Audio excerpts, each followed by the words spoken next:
Get it all out. So I'm back with part two, which is going to be three parts of this, but it's called Spiritual Crisis. I don't know if anyone has ever found themselves in these places, but I have.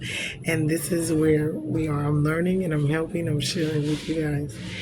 So in part two of the spiritual crisis, this part is kind of giving me what God is, after Asaph said all he wanted to say, this is kind of what God is kind of giving back to us as to what, his take is on it. So this is going to continue on from Psalms.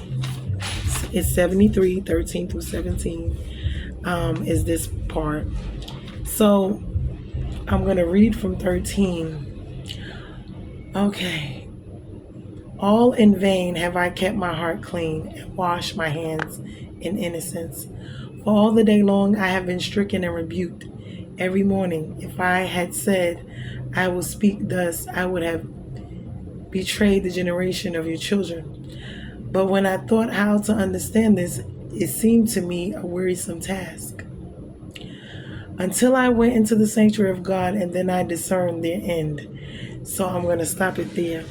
So now, when we were leaving off in the last part, we were talking about basically, is it worth it to be a Christian, to obey him, to live in the life and walk the life of a Christian? When it seems like those who disobey have an easier and prosperous life, and is it that we are missing out on a good life here by in vain obeying God? And this is this is verses 13 through 15, then 16 to 17 was the question. And it says, life, is it all wrong? Meaning, is it all wrong? We questioning God, but he sought God, Asaph, and he sought God, and he didn't want to be ashamed. We shouldn't be ashamed to seek God and tell exactly how we feel, because we need to let it out. And it's better to turn to God than from him. And we need to turn to him for the answers, because only he can provide us with the answers that we need. And we need to spend time talking, praying, reading the word, fasting, worshiping, keeping our feet from slipping.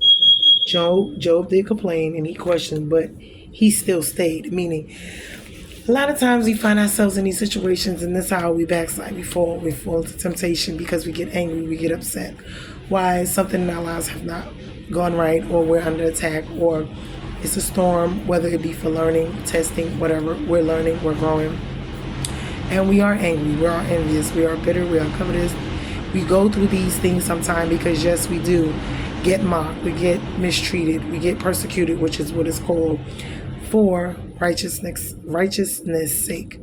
And sometimes we do feel like it's all in vain, because we feel like in our lives we're not prospering, because to the outside world and even to ourselves, this is what it looks like. It is not good. It is a storm. It is whatever it is. But I'm going to get to the next part of this, because there's the next part. And I want us to get to that, because whenever we find ourselves in these situations, this is how people backslide, leave the church. This is how, people fall into sin. They fall into temptation all around them. Something happened in their lives where it didn't go well, or how they wanted it planned. And they're angry with God, and they're questioning him. They're questioning their walk. They're questioning everything, their faith. They're doubting. And they're depressed, and, they lost faith. They don't have their joy. They don't have their peace. And this is what the enemy comes to do. He wants to wear you out. He wants to steal, kill, and destroy. He wants to take away your joy, your peace. He doesn't want you to be happy. He wants you to be miserable. He wants you to be depressed. He wants you to, So we have to be careful of these things, because it's so easy and simple to slip in to these areas where we can fall, which is fall into sin. He said, I almost slipped, almost fell. Yeah, you almost slipped, you almost fell, because this is what is going on.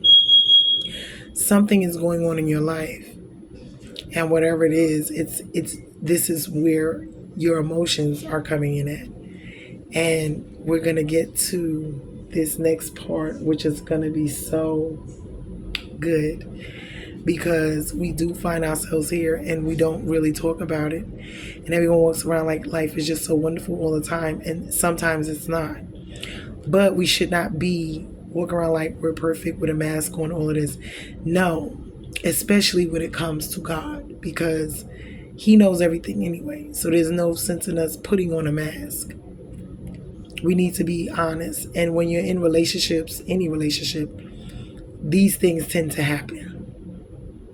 And you learn, you grow, you change. Sometimes the situation don't change, but you have to change in it. So I'm going to get to that in part 3. So I'm going to end it here, and I'm going to get to it in part 3.